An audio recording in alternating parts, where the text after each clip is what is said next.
भारती।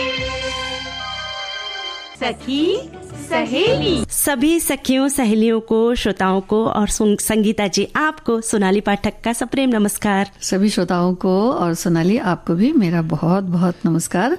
और आज देखिए बड़ा ही खास दिन है, बुद्ध पूर्णिमा है। तो हमारे बहुत सारे श्रोताओं ने बड़ी सारी शुभकामनाएं लिखी हैं। हम सभी श्रोताओं को बुद्ध पूर्णिमा की शुभकामनाएं देते हैं। और आज के जो विषय हैं वो बता दें। जैसे अभी गर्मियों का मौसम है, चिलचिलाती गर्मी है, पर साथ में है सारे श्रोता सखियां जो है आम का आनंद ले रहे हैं। तो हम आज सखियों को आम के व्यंजन के बारे में बताएंगे। साथ ही हमारी सखियां और श्रोता भी आम के व्यंजन लिखकर भेज रहे हैं। हाँ चलिए, तो आपने तो शुरू में ही सब मीठा मीठा सा कर दिया। जी, बधाइयाँ और फिर सब ये आम के मीठे मीठे से व्यंजन, तो क्या बात है। और पढ़ाई और पार्ट टाइम जॉब भी बहुत जरूरी होती है, क्योंकि इससे बहुत कुछ सीखने को मिलता है सोनाली। तो हमारे श्रोता इस बारे में भी लिखें। और साथ ही आज हम सखी विशेष में शोभना नारायण नृत्यांगना के बारे में भी सखियों को, श्रोताओं को जानकारी देंगे। हाँ, तो बुद्ध पूर्णिमा की एक बार फिर बहुत सारी बधाइयों के साथ चलिए बता देते हैं। वैशाख मास की पूर्णिमा को बुद्ध पूर्णिमा के रूप में मनाया जाता है। कपिलवस्तु के राजा शुद्धोधन और उनकी पत्नी माया ने लुम्बिनी में एक पुत्र को जन्म दिया, जिसका नाम सिद्धार्थ रखा गया। सिद्धार्थ ही आगे चलकर गौतम बुद्ध कहलाए, जिन्होंने बुद्ध धर्म की स्थापना की। और बालक सिद्धार्थ का लालन पालन राजसी ठाट बाट से हुआ। 16 वर्ष की उम्र में उनका विवाह यशोधरा से हुआ। सिद्धार्थ और यशोधरा ने एक पुत्र को जन्म दिया, जिनका नाम राहुल रखा गया। और हमारे साथी भी लिखकर भेज रहे हैं, ये कहते हैं कि आज ही के दिन महात्मा बुद्ध का जन्म हुआ था और कहा जाता है कि एक पीपल के पेड़ के नीचे इन्हें ज्ञान मिला था। इस कारण आज के दिन को पीपल पूर्णिमा भी कहते हैं। महात्मा बुद्ध ने जीवन में पाप और बुराइयों को दूर करने पर पूरे संसार में प्रचार किया था और अच्छे कर्म करने के लिए हर सभी को प्रेरित किया था। उनका यह भी कहना था कि पाप से घृणा करो, पापी से नहीं। और इन्होंने भी बुद्ध पूर्णिमा की शुभकामनाएं दी है। और ये भी कहा जाता है कि एक बार युवा सिद्धार्थ अपने महल से बाहर निकले और तब आम आदमी की पीड़ाओं ने उन्हें विचलित कर दिया। उन सभी का दर्द उनसे देखा नहीं गया और उन्होंने ये राजपाट, संसार, मोह माया त्याग कर वन की ओर प्रस्थान किया। कई वर्षों तक कठोर साधना की और बोध गया में बोधि वृक्ष के नीचे उन्हें ज्ञान की प्राप्ति हुई। जी, और कहते हैं कि भगवान बुद्ध को ज्ञान की प्राप्ति वैशाख की पूर्णिमा को हुई, इसलिए आज के दिन को बुद्ध पूर्णिमा के रूप में मनाते हैं। और भगवान बुद्ध के विचार कहते हैं कि क्रोध मनुष्य का सबसे बड़ा दुश्मन होता है। किसी के प्रति नफरत और ईर्ष्या हमारे मन की शांति को खत्म कर देती है। जी हाँ, बेवजह किसी पर शक नहीं करना चाहिए। और जो उलझनें होती हैं वो अगर हम उसमें बात करते हैं तो फिर मन उलझता ही चला जाता है। न दुख स्थायी है, न सुख स्थायी है। दुख का डटकर सामना करें और सुख जो है वो तो आएगा ही आएगा। जीवन में संयम रखें। हमारे साथी ये भी लिखते हैं कि जन्म, ज्ञान और मृत्यु का प्रतीक इस दिवस को माना जाता है। कहते हैं कि भगवान बुद्ध के जीवन की 3 महत्वपूर्ण घटनाएं हैं। जन्म, बोध और मोक्ष, तीनों ही इसी दिन आता है। इस वजह से बुद्ध धर्म में इस दिन का खास महत्व है। महानतम आध्यात्मिक गुरुओं में से गौतम बुद्ध दुनिया भर में जीवन में करुणा और सहिष्णुता के मार्ग पर चलने की उन्होंने शिक्षा दी थी। साथ ही ऐसा भी कहते हैं कि बुद्ध धर्म के जो है भगवान बुद्ध के संदेश ये भी कहते हैं कि अपने खान पान, दिनचर्या का खास ध्यान रखें। मनुष्य को अध्यात्म से नाता जोड़ना चाहिए। और अपना जो बुरा समय होता है उसे याद ना करें, क्योंकि इससे देखिए दुख होता है। और भविष्य के सपने देखने के बजाय वर्तमान पर लक्ष्य केंद्रित करें। और इसी तरह की जो अच्छी अच्छी बातें हैं वो हमारे श्रोताओं ने भी लिखी हैं। और इसी दिन यानी वैशाख मास की पूर्णिमा को यानी 80 वर्ष की उम्र में कुशनारा यानी वर्तमान के कुशीनगर में उनका महापरिनिर्वाण हुआ था। हम भगवान बुद्ध को याद करते हैं, नमन करते हैं, श्रद्धा सुमन अर्पित करते हैं। जी, कितना प्रेरक गाना था। और इस गाने को या फिर इन विचारों को हमें बस सुन के नहीं देखना है, हमें इसे अपने जीवन में अमल में भी लाना जरूरी है। तभी तो सोनाली जो है वो बात पूरी हो पाती है, क्योंकि जो भी विचार महापुरुषों ने या हम लोग पढ़ते हैं उन्हें अपने जीवन में जब तक ना उतारा जाए तब तक बात नहीं बनती, क्योंकि पढ़ने से तो बात नहीं बनती, आपको उसे अपने जीवन में उतारना, अपनी दिनचर्या में शामिल करना और साथ ही साथ उन बातों को आगे बढ़ाना बहुत जरूरी होता है। हमारे एक साथी लिखते हैं कि भगवान बुद्ध द्वारा दिखाई गई प्रेम, करुणा, अहिंसा और सहिष्णुता की राह पर चलने का संदेश हमें देते हैं। साथ ही ये भी कहते हैं कि उन्होंने ये भी लिखा है कि भगवान बुद्ध के संपर्क में आने वाला अंगुलीमाल जो था, एक बहुत बुरा इंसान था, जिसका भी हृदय परिवर्तन हुआ, जो बाद में जिन्होंने हिंसा को छोड़कर भगवान बुद्ध के चरणों में शरण लेकर उनका अनुयायी बन गया।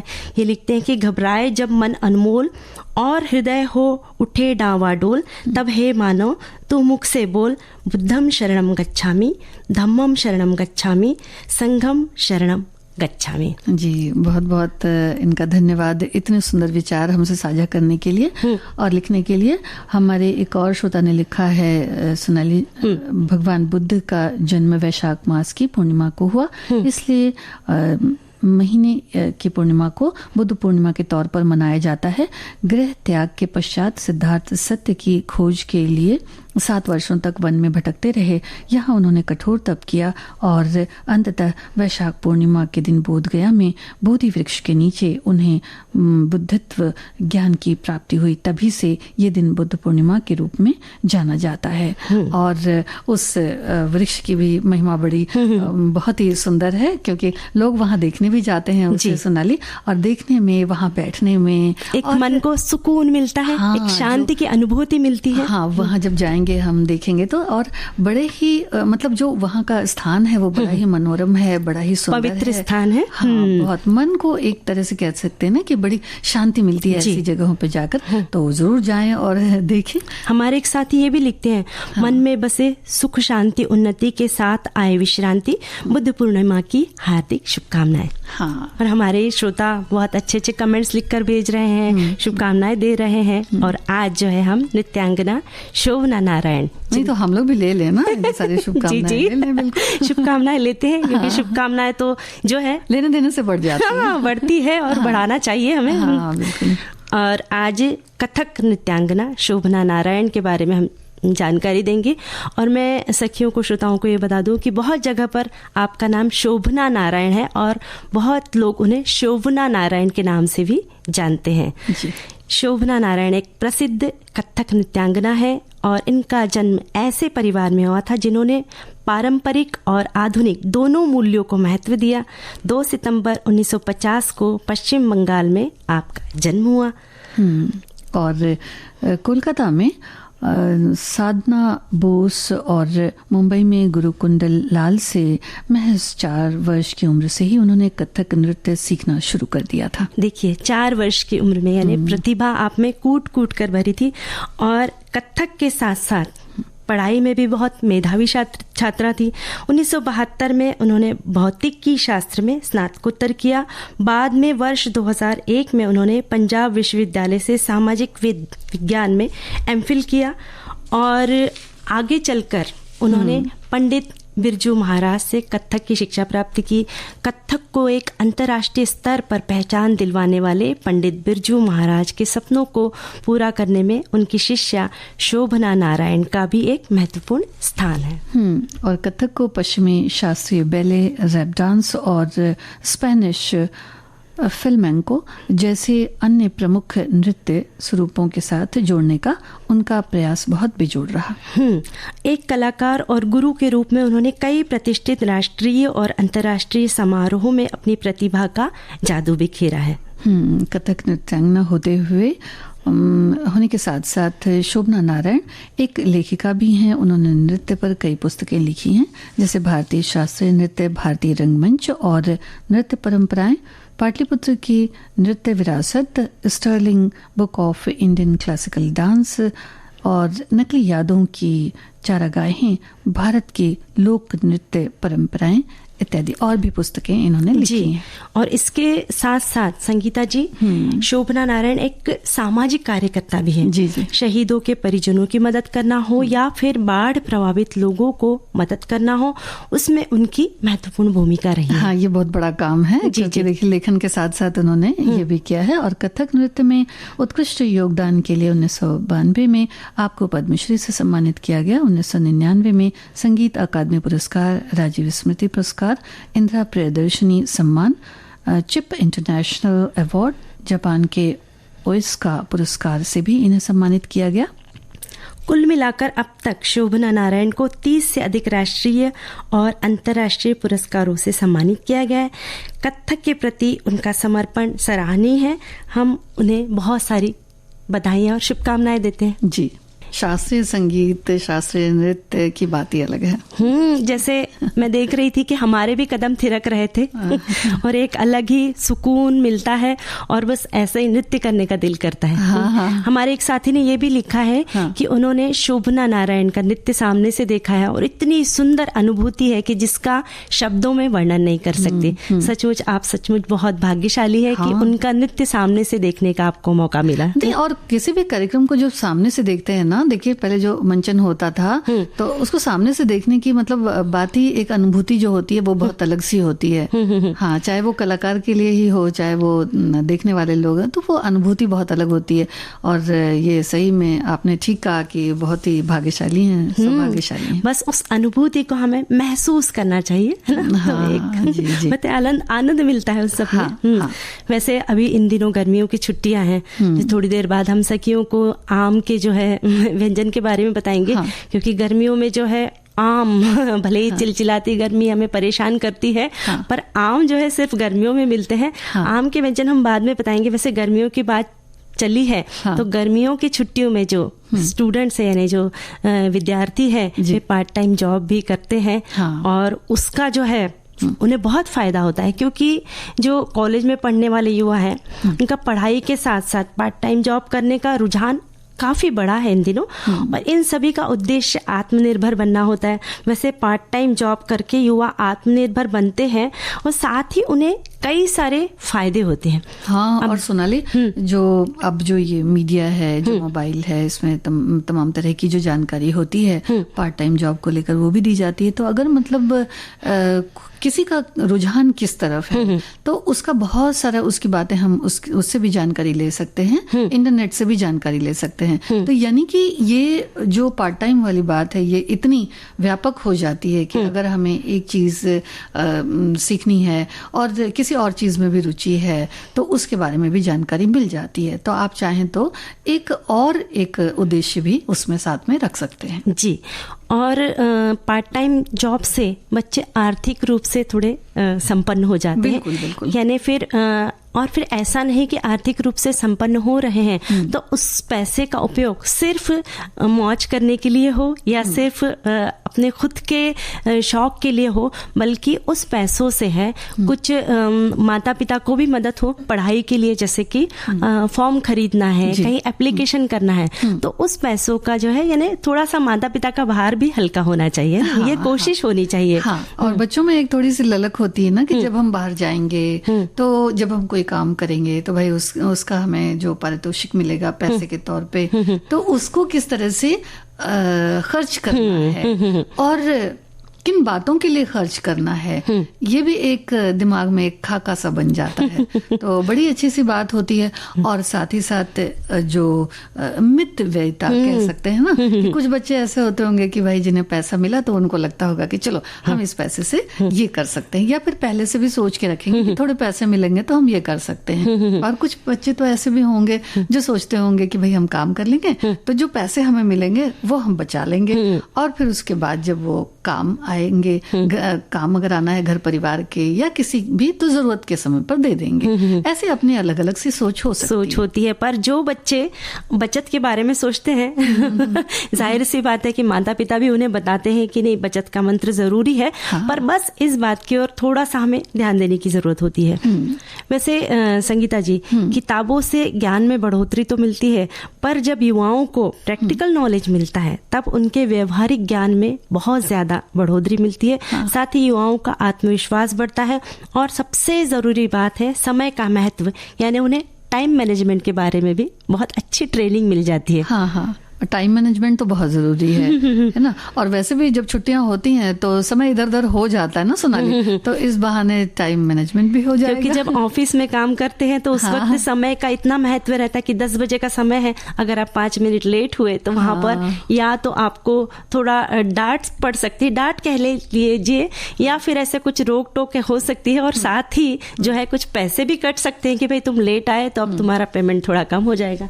पार्ट टाइम जॉब्स की बात चल रही संगीता जी, तो जिस विषय की पढ़ाई करें उसी क्षेत्र से संबंधित पार्ट टाइम जॉब करने से उस काम की समझ आ जाती है।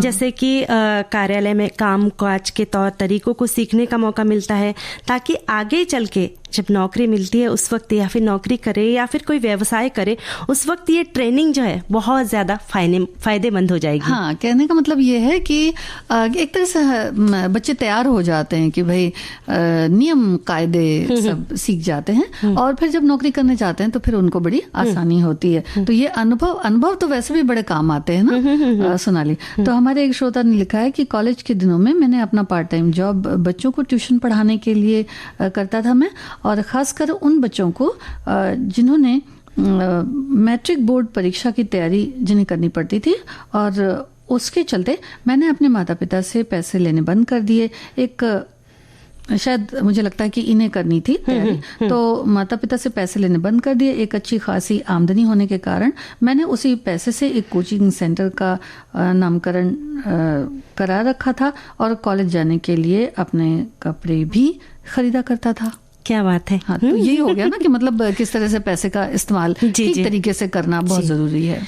आवश्यकता ही आविष्कार की जननी है। वैसे ही पार्ट टाइम जॉब मैंने अपने मित्रों को करते देखा था, जिनको पैसों की जरूरत थी। तब भी मैं अपने मित्रों को कॉलेज के दिनों में नोट्स बनाकर देती थी, उसके बदले मुझे कुछ पैसे मिल जाया करते थे। बाद में मेरा ये शौक मेरा व्यवसाय बन गया। जिनको भी कोई लिखने की समस्या हो जाती वो आते, मेरे भाई बहन के मित्र भी आते। अब तो बस नौकरी घर परिवार के अतिरिक्त कुछ नहीं करते। अरे नौकरी घर परिवार के जो है वो भी बहुत बड़ी बात है। और इन्होंने जो शुरुआती दौर में जो ये किया, आर्थिक रूप से संपन्न हुई, वो भी एक बहुत बड़ी बात है, बहुत अच्छी बात। और आगे भी हमारे साथी बहुत अच्छे अच्छे कमेंट्स लिखकर भेज रहे हैं। हमारे एक साथी लिखते हैं कि कॉलेज यूनिवर्सिटी में पढ़ना सस्ता नहीं है, खासकर तब जब आप अपने शहर या घर पर नहीं रह रहे। कई बार स्टूडेंट उन सभी लागतों खर्चों के बारे में सोचे बिना अपने घर शहर से निकल जाते हैं और बड़े शहरों के कॉलेज यूनिवर्सिटी में एडमिशन ले लेते हैं। एडमिशन का समय उन्हें खर्च का अंदाज़ा नहीं होता, लेकिन बाद में उन्हें आर्थिक परेशानी का सामना करना पड़ सकता है। हालांकि जो है दुनिया भर के अलग अलग स्टूडेंट्स जो है अलग अलग स्कॉलरशिप लेकर आते, लेकिन अगर तब भी पैसा पर्याप्त नहीं है तो आप किसी प्रकार की अतिरिक्त वित्तीय सहायता की जब ज़रूरत पड़ती है उस वक्त पार्ट टाइम जॉब जो है बहुत फायदेमंद साबित होते हैं। और बच्चे पढ़ते हुए भी साथ साथ में कभी करते हैं कि जैसे स्कूल से जल्दी छूट गए या कॉलेज से जल्दी छूट गए तो 1 घंटा 2 घंटा के लिए सोनाली कहीं काम किया जा सकता है। और उससे क्या होता है कि जो फीस भरनी होती है, जो पैसा लगता है, तो वो काम में आ जाता है ना। तो ये पढ़ते हुए भी कई बार देखा जाता है कि शाम के समय में अब कुछ नहीं तो भाई ट्यूशन ही पढ़ा लिया, कुछ नहीं तो कुछ और ही कर लिया। तो एक और हमारे श्रोता ने लिखा है कि पढ़ाई और पार्ट टाइम जॉब वर्तमान जीवन शैली और महंगाई के दौर में हर युवा की चाहत होती है। अपनी पढ़ाई के साथ जो खर्चे होते हैं, शौक होते हैं, उन्हें वो पूरा कर सकते हैं। घर वालों से पैसे मांगने की ज़रूरत नहीं पड़ती। तो आजकल कुछ बच्चे पढ़ाई के साथ साथ अपने सेक्टर या ज़रूरत के हिसाब से पार्ट टाइम नौकरी भी करने लग जाते हैं। इससे उनके करियर में आगे बढ़ने में काफ़ी मदद मिलती है, साथ ही फाइनेंशियली भी स्टेबल रहते हैं। वैसे ये समस्या का उन छात्रों के साथ ज़्यादा होती है जिनके आर्थिक स्थिति में थोड़ा प्रेशर कह सकते हैं होता है। वैसे छात्र पढ़ाई करने के साथ पार्ट टाइम जॉब भी कर सकते हैं, जैसे ट्यूशन पढ़ाना। आजकल तो कंप्यूटर से संबंधित बहुत से कार्य हैं जिन्हें करके वे अपना खर्च उठा सकते हैं। बहुत से व्यावसायिक उच्च शिक्षा की क्लास से सायंकालीन होती है, जैसे लॉ वगैरह की, तो जिससे दिन में जॉब और शाम को पढ़ाई भी हो सकती है। तो यही तो मैं कह रही थी ना कि 1 आध घंटा 2 घंटा 4 घंटा 3 घंटा जितना भी आपको समय मिला है तो आप कर सकते हैं। हमारे एक साथी ये भी लिखते हैं कि पढ़ाई के साथ पार्ट टाइम जॉब का प्रचलन विदेशों में अधिक है। इस सभ्यता को अपने देश में भी लागू किया गया है। कहावत है कि एक सादे सब सदे, सब सादे सब जाए। सच, विभिन्न पहलुओं से एकाग्रता बाधित होती है, किंतु पढ़ लिख कर जब जॉब ही करने हैं, फिर क्यों न अभी से उस तरफ हाथ पांव मारे जाए। विद्या को फिर अर्थंकरी भी कहा गया है, यानी कि विद्या से अर्थार्जन भी किया जा सकता है। हाँ। और बस उस पैसे का उपयोग जो है अच्छे काम के लिए किया जाए, यह हाँ। कोशिश हो। हाँ, तो विद्या भी बढ़ेगी और फिर धन भी बढ़ जाएगा। जी। कितना प्यारा गाना था। हाँ, मैं देख रही थी, आप तो मग्न हो गई थी गाना सुनने में। वैसे अब पार्ट टाइम जॉब्स की बात चल रही है, तो जॉब करने जो बच्चे जाते हैं, युवा जो जाते हैं, तो उन्हें इस बात का भी ध्यान रखना चाहिए कि पार्ट टाइम जॉब के कारण उनकी पढ़ाई तो प्रभावित नहीं हो रही, साथ ही ये भी जांच ले कि क्या सचमुच इस क्षेत्र में आपकी रुचि है या नहीं। कभी कभी ऐसा होता है ना कि दोस्त जा रहा है वो पार्ट टाइम जॉब करने, तो मैं भी चला जाता हूँ, पर अगर उसे नृत्य में रुचि है तो वो जा रहा है, या फिर और उस जिस क्षेत्र में उसकी रुचि है इसलिए वो जा रहे हैं। तो अगर आप जांच ले कि सचमुच आपकी अगर रुचि है, तभी उसी क्षेत्र में आप पार्ट टाइम जॉब करें। हाँ, और दूसरी जरूरी बात ये भी है ना, हाँ, अभिभावकों की जानकारी में भी होना बहुत जरूरी है कि जो अभिभावक हैं उन्हें पता चले कि हमारे बच्चे कहाँ जा रहे हैं, कितनी देर में आ रहे हैं और कितने घंटे के लिए जा रहे हैं। तो पूरी जानकारी उनके पास भी होनी चाहिए। साथ ही साथ जहां आप जाते हैं काम करने के लिए, उस बारे में पूरी जानकारी अभिभावकों को देना बहुत जरूरी है। और इस बात को भी बहुत अच्छी तरह से देख लेना, जांच लेना, परख लेना सुनाली बहुत जरूरी होता है कि हम कहाँ जा रहे हैं काम करने के लिए और जगह कितनी हमारे लिए महफूज है। वैसे जगह की बात चली है संगीता जी, तो ऐसी कई सारी जगह हैं जहां पर आप पार्ट टाइम जॉब कर सकते हैं। जैसे कॉल सेंटर में पार्ट टाइम जॉब कर सकते हैं। यहाँ पर कई तरह के काम होते हैं। कुछ काम शिफ्ट ड्यूटीज में होते हैं, कुछ काम घर पर बैठकर ऑनलाइन भी किए जा सकते हैं, या फिर आप किसी इवेंट कंपनी से भी जुड़कर पार्ट टाइम जॉब कर सकते हैं। हाँ, क्योंकि उसमें थोड़ी देर के लिए जाना पड़ता है और जितने घंटे आप जाते हैं उतने घंटे के पैसे आपको दे दिए जाते हैं। और खास बात तो ये है कि जो ये पार्ट टाइम काम होते हैं ना, खास करके जो आपने ये इवेंट का बताया, ये किसी भी समय अपनी सुविधा के हिसाब से किए जा सकते हैं। तो यही तो पार्ट टाइम जॉब की जो है बड़ी खासियत होती है। और कॉल सेंटर वगैरह में तो भी वही कहने का मतलब है कि जब आप जाएं तो पूरी तरह से इत्मीनान कर लें कि आप कहाँ जा रहे हैं और उसका जो समय है, क्योंकि बहुत सारी जगह ऐसी भी होती हैं सोनाली कि जो दिन की जगह है, रात के जो समय होते हैं उनमें थोड़ा टाइम कवर कर लेती हैं। खास करके जब हम कॉल सेंटर की बात करते हैं तो इसको भी आप देख लें, क्योंकि उसमें फिर आपको रात भर जागना भी होता है। तो इस तरह के भी कुछ काम होते हैं। और जो दूसरी तरह की जॉब्स है, जैसे आप कोरियोग्राफर का भी काम कर सकते हैं खाली समय में, अगर आप अच्छे हैं नृत्य वगैरह में तो वो भी कर सकते हैं। कुछ जो मैनेजमेंट वगैरह का काम है, जैसे कुछ या फिर कुछ सिलाई वगैरह है, तो वो भी आप अपने घर में बैठे कर सकते हैं, क्योंकि सिलाई भी बड़ा अच्छा है। अगर आप खाली समय में सीख लिए तो फिर उसको कभी भी पार्ट टाइम जॉब की तरह इस्तेमाल कर सकते हैं। सिलाई, बुनाई, कढ़ाई, पेंटिंग कर सकते हैं। हाँ। साथ ही टूर गाइड बन सकते हैं आप, किसी को साथ जाकर उसे गाइड कर सकते हैं घूमने जाने के लिए। फ्रीलांसर का काम कर सकते हैं। साथ ही ट्यूशन पढ़ाना एक बहुत अच्छी बात है कि अपने अड़ोस पड़ोस के बच्चों को गणित पढ़ा दिया, या फिर किसी भाषा के अगर ज्ञान है आपको तो वो भी पढ़ा सकते हैं। और गर्मी की छुट्टियों में अपने पसंदीदा क्षेत्र में पार्ट टाइम जॉब करके समय का सदुपयोग कर सकते हैं, अनुभव ले सकते हैं और नई नई बातें भी सीख सकते हैं। हाँ, वैसे गर्मियों की छुट्टी की बात चली है, तो गर्मी की छुट्टियों में जैसे मैंने कहा कि ज्यादातर लोग तो अभी आम ही खेतों में होंगे, और बहुत सारे तो श्रोता ऐसे भी होंगे कि जो अपने खेत में ही होंगे और आम की जो फसलें आ रही हैं, चाहे वो कच्चे आम हो, चाहे वो अधपके हो, चाहे फिर पके क्यों ना गए हो, तो सभी तरह के जो आम हैं उनका मजा तो पूरी तरह से लिया जा रहा होगा। जी। तो आम की बात चलिए तो क्यों ना एक मैं रेसिपी बता दूं, मैंगो कुल्फी। बिल्कुल। इसके लिए मैंगो कुल्फी बनाने के लिए हमें दूध 1.5 लीटर लेना है, 4 बड़े चम्मच चीनी, और आम का जो गूदा है वो 1 बड़ा कप हो, और बादाम पिस्ता की कतरन डाल सकते हैं, जी। चीनी और दूध को तिहाई होने तक उबालना है, यानी एकदम से गाढ़ा हो जाए। हाँ, 1/3 होने तक उसे उबालना है। और जब ठंडा हो जाए तो उसमें ठंडा होने पर उसमें फेटा हुआ आम का गूदा, यानी उसको मिक्सी में चला ले ताकि जो रेशे वगैरह हो वो निकल जाए उसके, और उसमें मिलाए। फिर उसमें बादाम पिस्ता की कतरन डाले और कुल्फी के सांचे मिलते हैं बाजार में, उन सांचों में उन्हें भरकर उसे फ्रीजर में ठंडा करने के लिए 8 से 10 घंटे के लिए रख दें। और जब उसे बाहर निकाले तो उसे उन सांचों को गुनगुने पानी में डालें ताकि जो है कुल्फी आसानी से निकल जाए। हाँ। या तो फिर ऐसा भी कर सकते हैं कि थोड़ी देर सेट करने के बाद में बीच में उसमें एक डंडी लगा दे, उसमें जो लकड़ी मिलती है उसमें स्टिक मिलती है, आइसक्रीम स्टिक, वो भी डाल सकते हैं। वो उसी तरह का आता ही होगा। हाँ, वैसे भी आते हैं, आता ही है, और प्लेन भी आते हैं। जी। प्लेन जो आते हैं उसमें हम कट करके उसे काट के गोल गोल टुकड़ों में काट के प्लेट में सर्व कर सकते हैं, पर जो स्टिक वाले आते हैं वो बच्चों को खाने में सहूलियत होती है। तो ठंडी ठंडी मैंगो कुल्फी बनाइए, खिलाइए, फटाफट खा लीजिए। जी जी जी। और आम के व्यंजन बहुत अलग अलग लिखे हुए हैं और हमारे श्रोताओं ने भी लिखकर भेजे हुए हैं। हमारी सखियां भी आम के व्यंजन लिखकर भेज रही है। हमारी सखी ने एक लिखा है कि कभी उसका पुलाव बना सकते हैं, कभी चटनी, अचार, मीठा रस तो सब्जी की तरह पकाकर गुड़ या शक्कर मिला के भी हम खाते हैं।